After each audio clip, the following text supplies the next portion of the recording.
첫 번째 기대작은 패신저입니다. 제인도 스케어리 스토리, 어둠의 속삭임, 트롤 헌터를 만든 안드레 웨브레달 감독의 신작입니다. 차를 타고 떠난 여행이 절대 빠져나올 수 없는 악몽으로 변한다는 내용의 오리지널 공포 영화입니다. 이 영화의 매력은 여행이라는 자유로운 상황이 순식간에 도망칠 수 없는 공포로 바뀐다는 점입니다. 자동차 안, 낯선 도로, 사라진 사람들, 그리고 계속 따라오는 공포스러운 존재. 실제 상황에서 느낄 수 있는 공포를 강조한 정말 무서운 영화가 될 것으로 보입니다. 귀신이 나오는 집보다 더 무서운 출구 없는 공간. 두 번째 기대작은 A24의 백룸입니다. 이 작품은 인터넷 괴담과 유튜브 파운드 푸티지 문화에서 출발한 공포 영화입니다. 끝없이 이어지는 노란 벽지의 복도, 형광등 소리, 아무도 없지만 너무 오래 사람이 있었던 것 같은 공간. 바로 요즘 세대가 말하는 리미널 스페이스 공포를 장편 영화로 확장한 작품입니다. 백룸은 케인 파슨스의 바이럴 웹 시리즈를 바탕으로 만들어졌고 치웨텔 에지오프와 레나테 레인스베가 출연합니다. 해외 매체들은 이 작품을 유튜브 괴담이 장편 공포 영화로 살아난 사례로 소개하고 있습니다. 백룸은 2020년대 인터넷 세대가 만들어낸 새로운 공포의 얼굴이라고 할 수 있습니다. 세 번째 기대작은 옵세션입니다. 이 영화는 짝사랑과 소원, 그리고 그 대가를 다룬 공포 영화입니다. 주인공은 자신이 좋아하는 사람의 마음을 얻기 위해 어떤 물건을 사용하지만 그 소원은 생각보다 훨씬 끔찍한 방식으로 돌아온다는 스토리입니다. 해외 매체들은 이 작품을 올해 가장 서늘한 호러 중 하나로 소개하고 있고 사랑을 얻고 싶어한 인물이 끔찍한 대가를 치르는 이야기라고 설명하고 있습니다. 걸작이라는 소문이 벌써부터 나오고 있고 감독인 커리 바커는 이 작품의 연출력을 인정받아 텍사스 전기톱 대학살의 리메이크 감독으로 내정됐다는 뉴스가 나오기도 했습니다. 상당한 기대작입니다. 네 번째는 스티븐 스필버그의 신작 디스클로저 데이입니다. 정통 공포 영화라기보다는 UFO 미스터리와 SF 스릴러에 가까운 작품입니다. 하지만 인류가 외계 생명체의 존재를 알게 된다면 그 사실은 축복일까 공포일까라는 질문을 던진다는 점에서 공포 영화 팬들에게도 충분히 흥미로운 작품입니다. 공식 사이트는 우리가 혼자가 아니라는 사실을 누군가 증명해 준다면 그것이 두려울 것인가? 라는 문구로 영화를 소개하고 있습니다.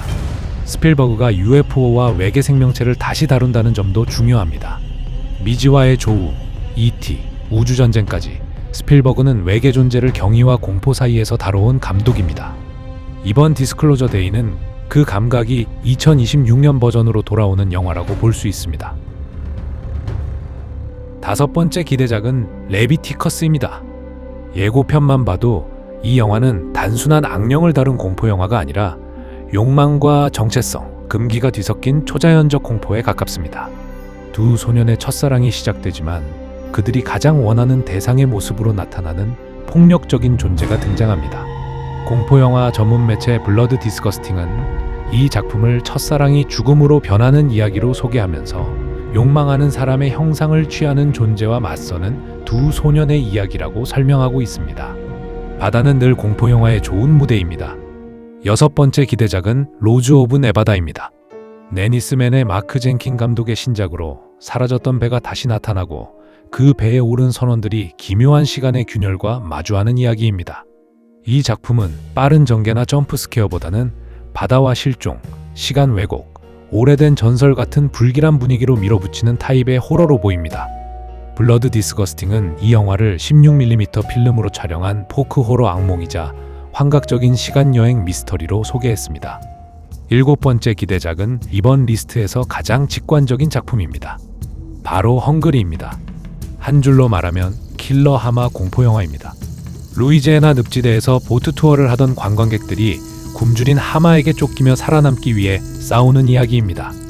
처음 들으면 황당해 보이지만 헝그리야말로 B급 장르 영화 특유의 미친 설정을 제대로 밀어붙이는 작품으로 기대를 모으고 있습니다.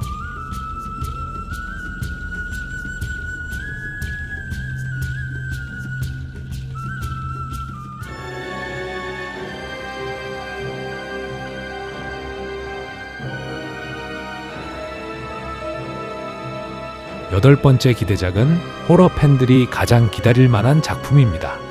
바로 이블 데드 번입니다. 이블 데드 시리즈의 새 영화로 이번에는 가족 모임이 데다이트의 지옥도로 변합니다. 예고편 공개 이후 해외 호러 매체들도 크게 반응하고 있는데요.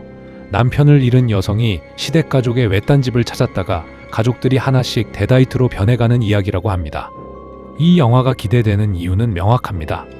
이블 데드는 여전히 피와 악령, 육체 훼손과 블랙 코미디, 그리고 광기를 가장 거칠게 밀어붙이는 프랜차이즈입니다. 이블 데드 번은 올여름 가장 피 튀기는 가족 지옥도가 될 가능성이 높습니다.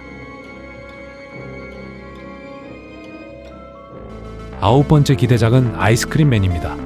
이 작품은 아이들에게 달콤한 간식을 나눠주는 친근한 존재가 사실은 끔찍한 공포의 중심이 된다는 설정으로 블랙 프라이데이로 레트로 공포 영화의 진수를 보여줬던 일라이 로스 감독이 선사하는 또 다른 레트로 공포 영화입니다. 1995년에 나왔던 동명의 작품을 리메이크한 영화입니다. 10번째 기대작은 제목부터 강렬한 티네이지 섹스 앤 데스 앳 캠프 미아즈마입니다. 아이스 오더 TV 글로우를 연출한 제인 쇼엄브룸 감독의 신작으로 캠프 슬래셔 장르를 메타적으로 뒤집는 작품입니다. 해외 매체는 이 영화를 타오르는 여인의 초상이 13일의 금요일에 속편 안으로 들어간 것 같은 영화라고 소개하고 있습니다. 한때 유행했던 캠프 슬래셔 장르를 현대적인 정체성, 욕망, 트라우마의 이야기로 다시 해석하는 작품으로 보입니다. 11번째 기대작은 디 엔드 오브 오크 스트리트입니다. 이 작품은 팔로우의 데이비드 로버트 미첼 감독의 신작입니다. 이야기는 어느 날 이상한 우주적 사건으로 평범한 교회의 거리 전체가 알 수 없는 장소로 이동하면서 시작됩니다. 앤 해서웨이와 이완 맥그리거가 출연하고 예고편에서는 평범한 가족극처럼 시작하다가 점점 거대한 SF 미스터리와 괴수 스릴러의 분위기로 확장됩니다. 디 엔드 오브 오크 스트리트는 평범한 교회 주택가를 우주적 악몽으로 바꾸는 영화라고 소개되고 있습니다. 마지막 기대작은 연상호 감독의 군체입니다. 부산행과 반도로 한국 좀비 장르를 세계에 알린 연상호 감독이 다시 감염과 격리의 공포로 돌아옵니다. 부산행이 달리는 열차 안에서 좀비 재난을 보여줬다면 군체는 더 현대적이고 폐쇄적인 공간에서 감염의 공포를 보여줄 가능성이 큽니다. 하지만 연상호 감독은 인터뷰를 통해 이 작품은 부산행과 반도와는 다른 세계관이라 언급했고 상업적인 영화가 될 것 같다고 밝히기도 했습니다.